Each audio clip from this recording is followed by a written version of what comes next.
Taimtim na nananalangin si Janet ngunit sige sa pagbubulong ng masasamang bagay sa kanyang tenga ang dyablo. Pilit niyang iwinaksi yun. Malapit na niyang matapos sa mga panalangin sa rosaryo.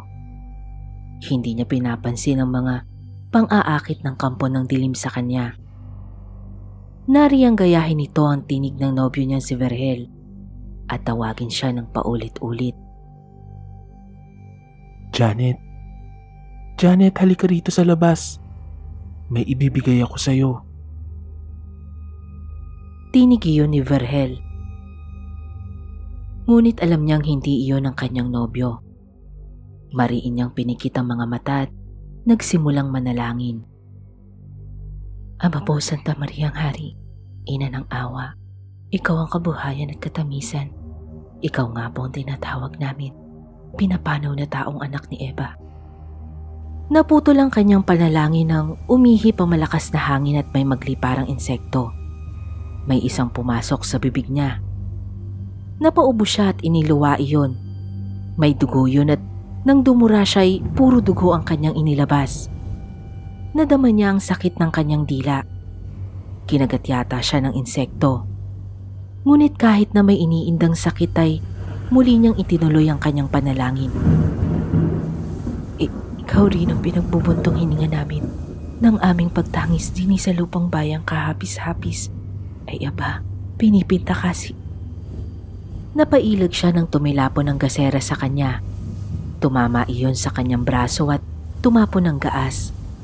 Nagsiklab ang kanyang balat ngunit ipinagpaglamang niya roon ng belo sa kanyang ulo hanggang sa mapatay ang apoy. Maluha-luha na siya sa labis na sakit ngunit nagpatuloy siyang muli. Ay aba, pinipinta kasi ka namin. Ilingon mo sa amin ang mga mata mong maawain. At saka kung matapos yaring pagpanaw sa amin ay ipakita mo sa amin ang iyong anak na si Jesus. May tumulak sa kanya at inginudngod siya. Ikinuskos ang kanyang muka sa magaspang na semento. Santa Maria, Ina ng Diyos. Nahablot ang kanyang rosaryo at intensyon na iyon ay pigtasin. Ngunit sinapo niya yun at pinigilang maputol bago nagmamadaling tinapos ang panalangin.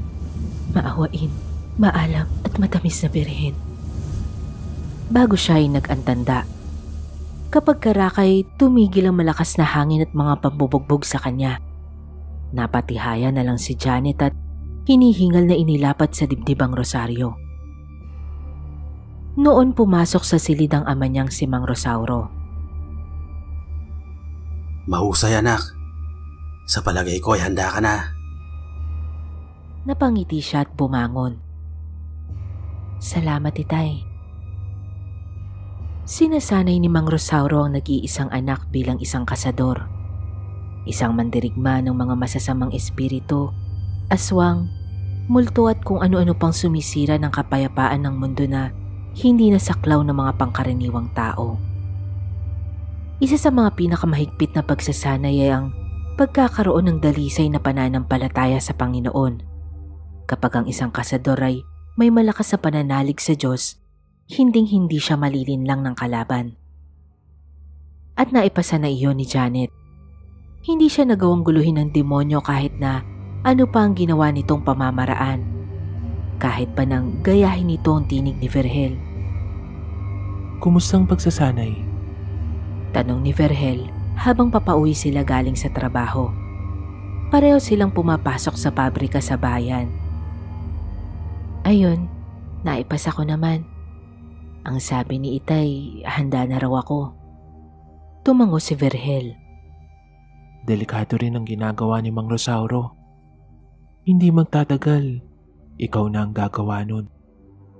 Nag-aalala ko sa iyo, Janet. Ngumiti lang siya. Alam naman namin ni Itay kung ano ang dapat gawin. Kaya wag ka na mag-alala. Pero, ang baby kasi natin. Hinawakan na lamang ni Janet ang kamay ng nobyo. Maaaring alam nga ni na Janet at Mang Rosauro ang gagawin dahil mahusay na silang mga kasador. Nagagawa nilang gapuin ng mga kalaban at naipapatapon niyon sa dapat kalagyan ng mga ito. Subalit minsan naman ay hindi na mga espiritu o demonyo ang lumilikha ng mga kaguluhan, kundi mga tao rin mismo. Mga taong pumanig na sa kadiliman upang makuha ang inaasam na kapangyarihan at kalakasan. Katulad ng isang pamilya ng mga albularyo na ang karunungan ay nagmula sa kasamaan.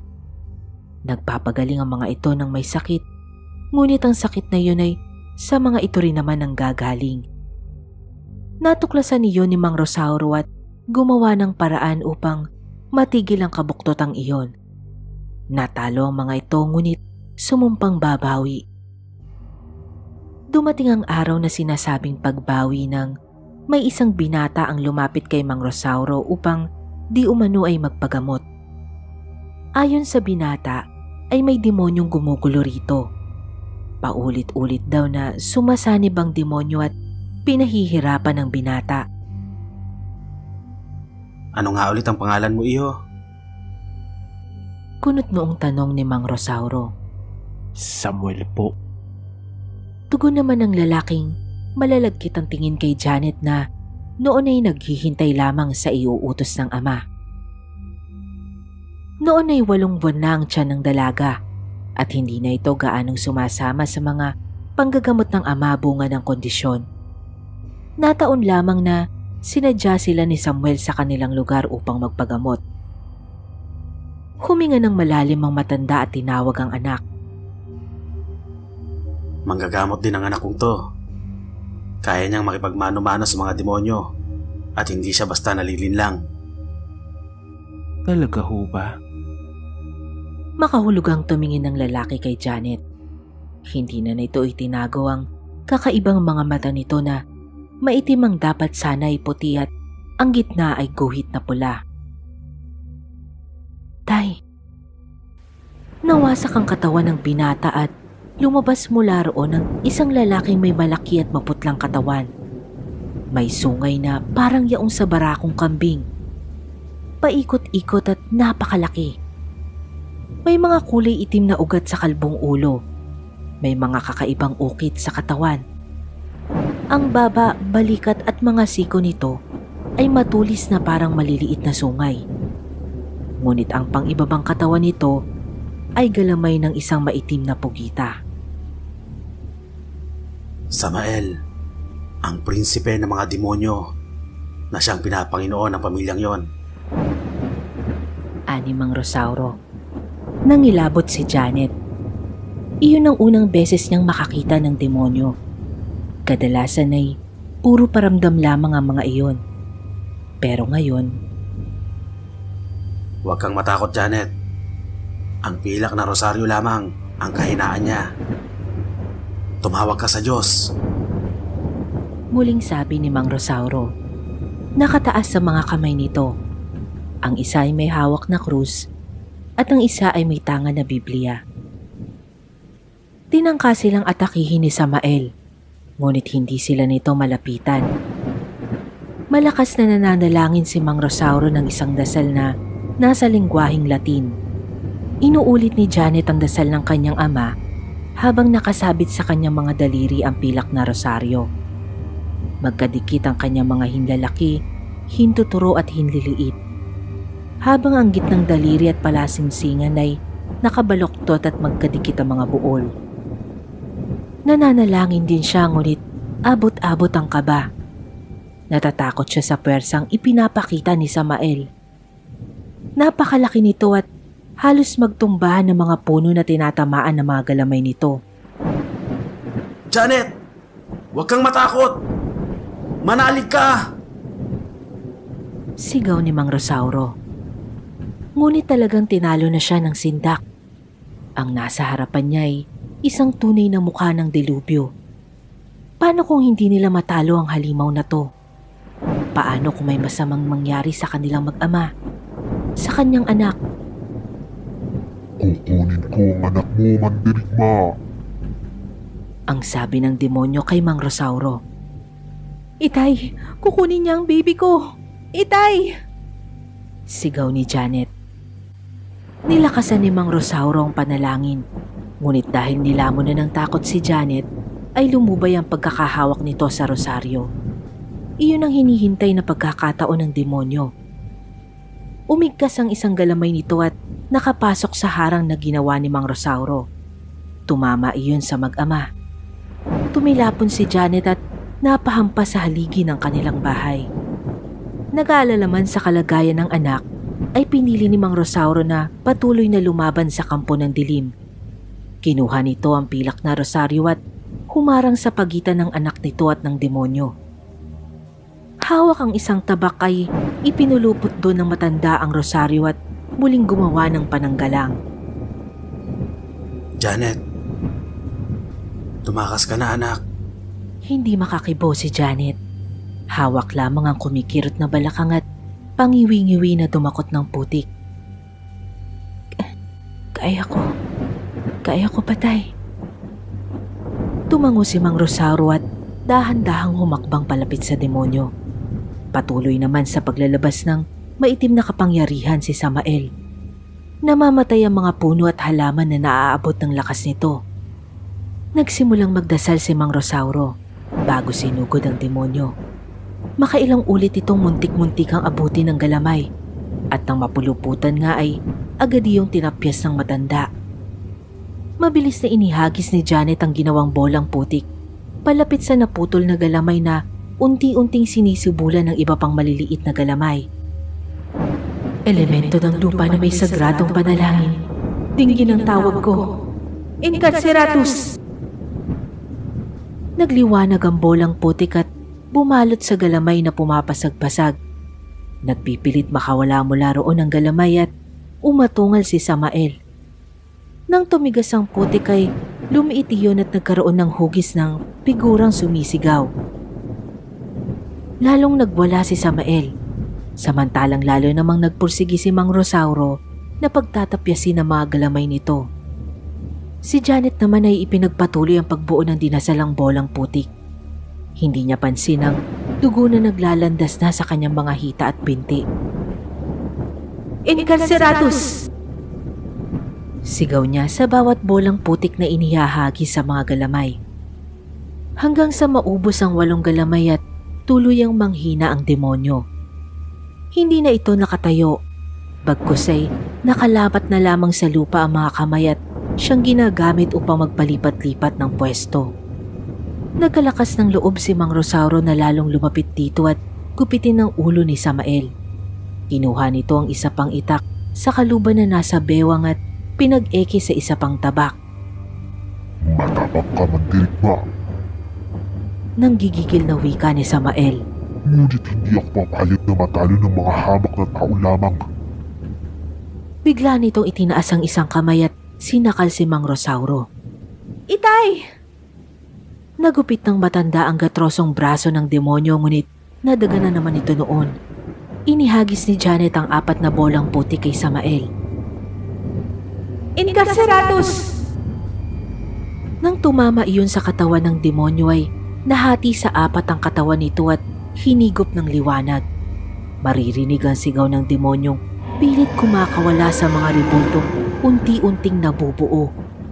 Hanggang sa bumagsak sa lupa ang mga estatwa at tumahimik ang paligid. Tinakbo ni Janet ang amang naipit ng braso na nawala na rin ang mahigop ng rebulto. Tay! Umiiyak niyang sambit. Iniabot ng matanda sa kanya ang pilak na rosaryo. Isara mo ang inkarseyo. Sige na. Napilitan siyang sundin ang utos nito. Inilapat niya ang rosaryo sa lupa at inihugis ng pabilog. Dinasalan niya yon hanggang malusaw ang pilak at mabuo bilang isang malaki at bilog na salamin. Sigilo. Wika niya sa salamin habang nag-aantanda. Napaluhod siya nang madama muli ang kirot sa balakang. Hindi na maampat ang pagdurugo niya at naubos na yatang tuluyan ang kanyang lakas. Nang muling lingunin ni Janet ang amay, hindi na ito kumikibo. Napaiyak siyang muli. Nahihirapan na siya, ngunit hindi pa tapos ang lahat. Sa natitirang lakas ay pinilit niyang magsulat sa putik ng isang dasal. Isang dasal na makapipigil muli kay Samael sa oras na makawala na naman ito. Tumigas ang putik at naging clay tablet. Evanezer. Mahina niyang bulong na siyang nakapagpalaho sa salamin, rebulto at clay tablet. Kung saan napupunta ang mga yun ay hindi na niya alam. Nang mabalitaan ni Vergel ang nangyari sa lupain ni Mang Rosauro ay agad niyang inalam ang kalagayan ng kasintahan. Isinugod daw si Janet sa ospital dahil dinudugo na. Subalit pagdating niya roon ay isang masamang balita ang kanyang natanggap. Nagsilang na ng isang malusog na batang lalaki si Janet, ngunit ito naman ay pumanaw na. Hindi maintindihan ni Vergel kung paano tatanggapin ang nangyari. Subalit nangako siyang hinding-hindi ipaalam sa kanilang anak ang karunungan ng ina nito. Pinangalanan niyang Jet ang bata, kasunod sa pangalan ni Janet. Lumipas ang mga panahon at naging isang masunuring bata si Jet. Wala siyang ideya sa tunay na kakayahan ng kanyang lolo at ina. Inilihim ni Vergel ang lahat. Ngunit nananalaytay sa kanyang ugat ang dugo ng isang tunay na kasador, ng isang mandirigma. Sa kanyang ikasampung kaarawan ay napanaginipan niya ang lolo Rosauro at ina niya na tinuturuan siya ng mga sining nito. Nang magising kinabukasan upang ipagdiwang ang kaarawan, ay nag-usisa siya sa kanyang ama. Pa, napanaginipan ko po si lolo at mama. Talaga? Oh, anong sabi? Binati ka ba? Opo. Tapos, mag-aral daw ako ng karunungan nila. Napalunok si Vergel. Ayaw niya. Ayaw sana niya. Kaya lamang ay napapadalas na rin ang pagbisita ni Janet sa kanyang panaginip. Gusto rin ito na sumunod sa yapak nito si Jet. Pa? Tumango siya. Oo anak. Kailangan mo na nga siguro magsanay bilang isang mandirigma.